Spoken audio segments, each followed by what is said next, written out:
Bismillahirrahmanirrahim. Assalamualaikum warahmatullahi wabarakatuh. Alhamdulillah wassalatu wassalamu ala Rasulillah wa ala alihi wa sahbihi wa mawalah thumma amma ba'd.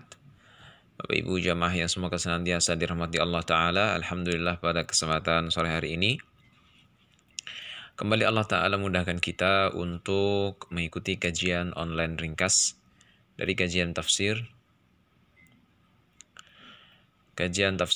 surat Al-Mutaffifin ayat yang ke-7.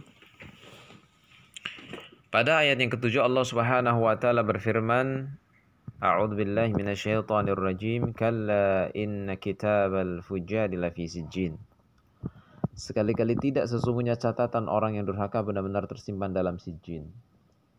Jadi dalam Al-Qur'an jemaah sekalian, seringkali dijumpai kalimat kalla.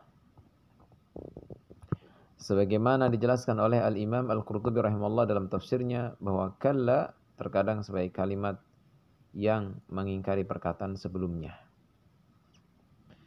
Kadang maknanya adalah haqqon. Jadi kalla bisa bermakna haqqon yang artinya adalah penekanan, yaitu untuk membenarkan perkataan sebelumnya. Al-Imam Ibnu Katsir rahimahullah mengatakan bahwa kalla pada ayat ini adalah haqqon, yaitu benar-benar atau sungguh benar-benar. Jadi kalla inna kitabal fujjari lafi sijjin, benar-benar sungguh catatan orang yang durhaka tersimpan dalam sijjin. Jadi ada dua penafsiran para ulama tafsir dalam hal ini. Yang pertama, Allah Ta'ala menyampaikan bahwa nama-nama orang fajir semuanya tercatat dalam sebuah kitab, dalam sebuah batu, yang catatan itu tercatat di batu hitam yang ada di lapisan bumi yang ke-7 yang paling bawah. Namun hanya Allah yang mengetahui bagaimana hakikatnya.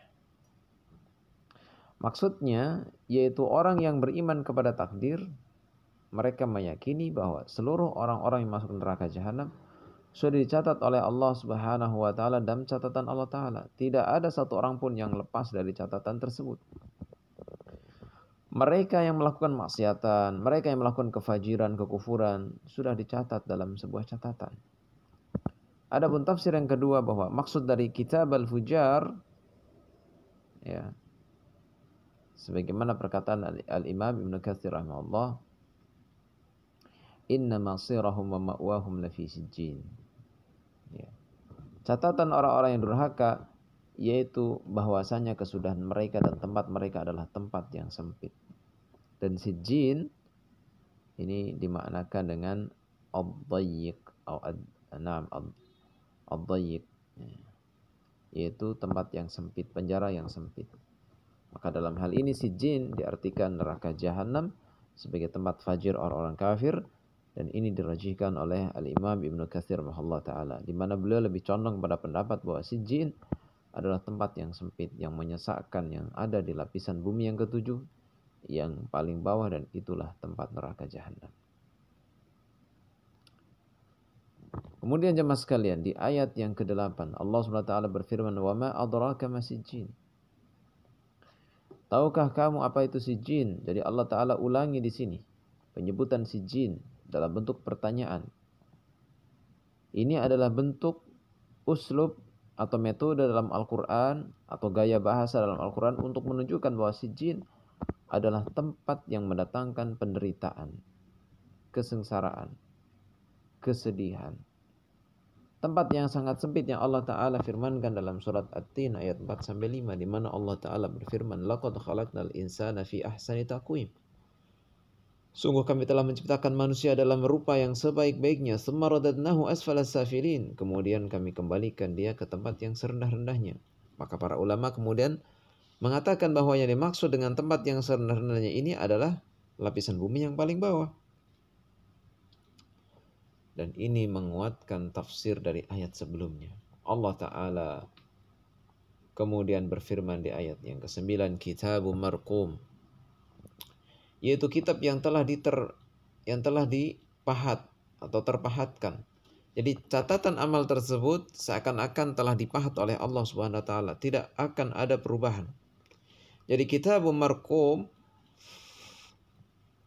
bukan tafsir daripada Sijjin, tetapi tafsir dari Kitab Al-Fujjar, catatan orang-orang yang durhaka. Dan orang yang beriman kepada takdir meyakini bahwa ketika Allah Ta'ala menciptakan alam semesta, Allah catat siapa yang akan menjadi penghuni surga. Allah juga catat siapa yang akan menjadi penghuni neraka jahanam, faliyadzubillah. Tidak akan ada perubahan sama sekali dalam catatan itu. Hanya saja tidak ada seorang pun yang mengetahui dia akan menjadi penghuni neraka atau penghuni surga. Nggak ada yang satupun orang yang tahu. Karena itu kalau ada yang menanyakan kenapa harus beramal, ya, jika kita tahu menjadi penghuni neraka, maka jawabannya adalah karena kita tidak tahu. Kita tidak tahu kita akan menjadi penghuni neraka atau penghuni surga. Karena itu kita diperintahkan untuk beramal. Dan kita akan dimudahkan kepada apa kita diciptakan, sebagaimana yang disabdakan oleh Rasulullah SAW dalam hadis yang sahih riwayat Imam Bukhari, di mana Rasulullah SAW berpesan, i'malu, beramalah kalian, fakullun muyassarun lima khuliqa lahu. Beramalah kalian, maka setiap orang akan dimudahkan sesuai dengan tujuan dia diciptakan. Amma man kana min ahli sa'adah, adapun orang yang digolongkan orang yang bahagia, yaitu dijadikan ahli surga, fayuyassaru li'amali ahli sa'adah, akan dimudahkan untuk mengamalkan amalan orang-orang yang berbahagia. Wa amma man kana min ahli syaqa, adapun orang yang digolongkan sebagai orang yang sengsara, sebagai ahli neraka, fayuyassaru li'amali ahli saqawah, maka akan dimudahkan untuk mengamalkan amalan orang-orang yang sengsara. Nah, taib. Jadi demikian jamaah sekalian, kita akan dimudahkan tergantung bagaimana kita diciptakan. Kalau Allah ciptakan kita untuk menjadi ahli surga, Allah akan mudahkan kita melakukan amal-amal ahli surga. Kalau Allah ciptakan kita sebagai ahli neraka, maka Allah akan mudahkan kita untuk mengamalkan ahli neraka, amalan ahli neraka. Na'udzubillah min dzalik. Kita mohon taufik kepada Allah Subhanahu wa ta'ala. Semoga Allah Ta'ala senantiasa berikan kita hidayah, dan Allah mudahkan kita untuk melakukan amal-amal ahli surga. Dan mudah-mudahan Allah Ta'ala meridhai kita semuanya dan merahmati kita semuanya. Naam, karena kita benar-benar membutuhkan rahmatnya Allah Subhanahu wa ta'ala. Naktafi bihadzal qadar, kita cukupkan sampai di sini. Wallahu ta'ala alim shawab. Subhanakallah bihamdika asyhadu an la ilaha illa anta astaghfiruka wa atubu ilaik. Assalamualaikum warahmatullahi wabarakatuh.